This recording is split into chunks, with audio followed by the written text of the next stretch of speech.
Hello everybody, in this video I tell you about one story, how my mother-in-law destroyed my marriage, a relationship story. Let's start. Chapter 1. My story with Lena began in the spring 2016. I had just gotten a position as a senior developer at the large IT company while she joined us as a junior tester. I remember noticing her for the first time, sitting in the corner of the open space office, completely focused, with a little frown between her eyebrows, as she tried to figure something out. I approached to offer help. That's how our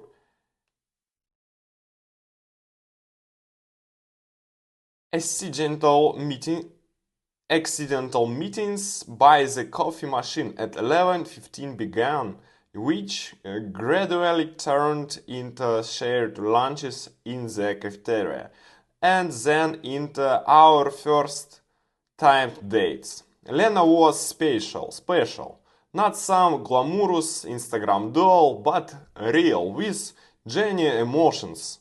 This strange habit of chewing on pen cups when nervous, and an amazing ability to listen, truly listen, not just wait for her turn to speak. When after 14 months of dating I proposed by organizing a quest throughout all the memorable places in our city, she burst into tears at the final stop, the trance to our office where we first met. We had a modest but heartfelt wedding. 50 guests, a restaurant by the river. My childhood friend played the saxophone. We rented a cozy two-bedroom apartment in a new neighborhood. Сука, блядь, гондонская мразь.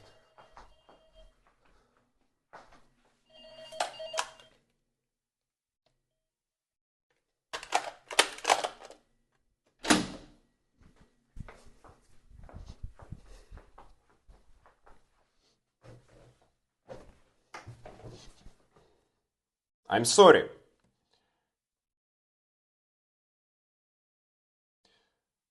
Furnished it with love, I was responsible for the touch, she for the decor. We dreamed of having a child, planned to buy a summer house, discussed possible names of our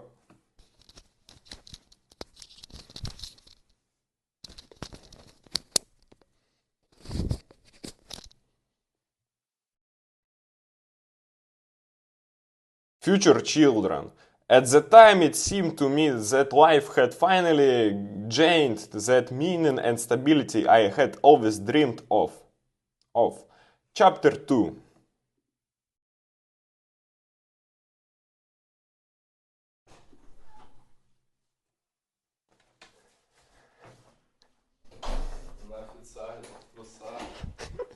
Здорово. Курил? Сейчас я запишу видос. Сколько тебе еще? Ну, не знаю, думаю, минут 10. Я помочь ставим. Ну давай. Chapter 2. Chapter 2. I first saw Galina Petrovna, my mother-in-law, 3 months before the wedding, when Lena convinced her to come from another city to meet her future son-in-law.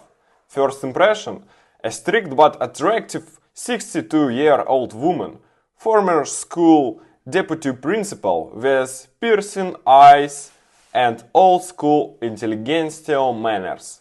At that moment, I didn't yet understand that behind this responsible exterior lurked a real monster. The dinner at the restaurant resembled a cross-examination. What is your exact after-tax salary? Oh, these questions.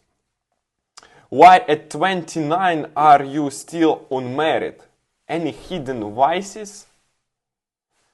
How do you feel about Lena being my only daughter? I answered honestly. Lena nervously fidgeted with the tablecloth edge, while Galina Petrovna took notice in a small letter notebook. Only months later did I realize this wasn't just a notebook, but a proper dossier where every weakness of mine, every careless word was carefully recorded for future use. Chapter 3. The first 6 months of marriage passed revelatedly peacefully. My mother-in-law called daily exactly at 9 p.m., which even seemed sweet, while a woman worrying about her only daughter. Then came the sudden visits I was using passing by, brought some peace. The peace, by the way, were truly divine. This is a prepares that last sinner's compliment I can pay Galina Petrovna. The turning point came after 10 months of marriage. One fine evening, Lena announced that her mother was selling her apartment and temporarily moving in with us. Temporarily? I asked, stunned, feeling a chill run down my spine. Well, until she buys a new one, 6 months, a year at most, Lena replied, avoiding my gaze. Galina Petrovna moved in exactly 1 week later.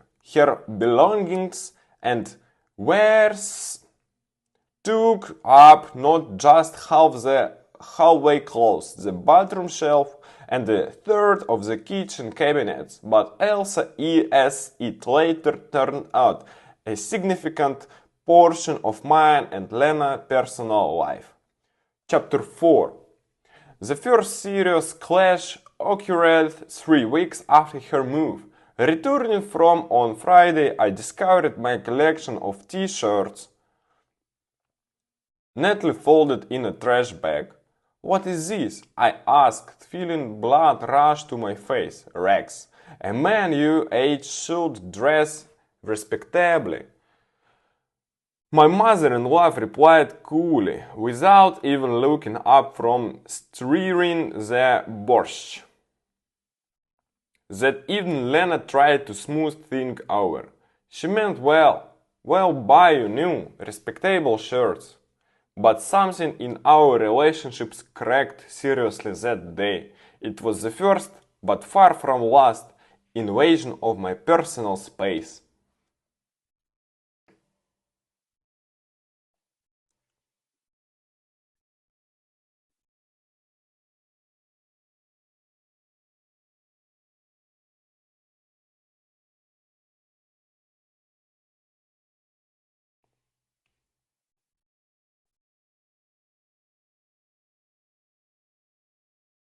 Chapter 5.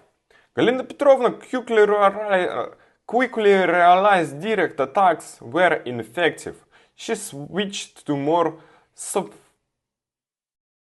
sophisticated tactics, methodical, systematic, designed for a long siege. When I worked late,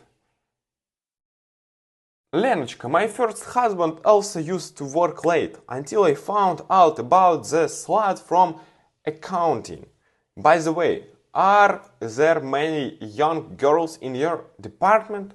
When I wanted to take Lena to a restaurant, why waste money? I've made cabbage soup here. Or is my cooking not good enough for your highness? When we planned a vacation.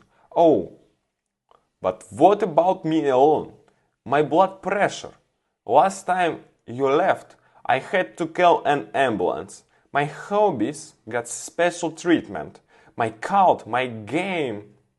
called my game console a toy for men children. My soccer outings with friends drinking binges. And once during my business trip, threw out my vinyl collection. Colin is dust gathering junk. Chapter 6. With each month, Lena changed before my eyes. From a cheerful, independent girl, she turned into a tense, nervous creature constantly looking to her mother and repeating mantras like "Mom says, Mom sings, Mom advises." I tired I tried to fight back. Lena, it's move out. Well, get mortgage, life separately. Mom says it financial suicide. But mom says it's financial suicide with current interest rates. Let's at least see a marriage counselor. What? You think I'm crazy? Mom says those psychologists are charlatans. Charlatans. Понятно. What do you think? I'm crazy? Mom says those psychologists are charlatans. Meanwhile, Galina Petrovna methodically destroyed my reputation, my wife's eyes. Everything was used, from subtle hints about my financial inadequacy to direct accusations that I was sucking her dry and treating her like a maid. Chapter 7. The climax came on our third anniversary. I reserved a table at the nice restaurant, bought Lena those sapphire earrings, and she been dreaming of arranged for her friend to take her a beauty salon. The evening was ruined when Galina Petrovna accidentally found the jewelry store receipt in my jacket pocket. Lena, look how much he spent, and you saving for apartment. Her voice trembled with outrage. Then came the standard program. I told you so. A real man would buy property first. This is a pure selfishness. Lena cried. I lost my temper. The mother-in-law triumphed. The perfect scandal script executed flawlessly. Chapter 8. The final blow came with the story of my work correspondence. Galina Petrovna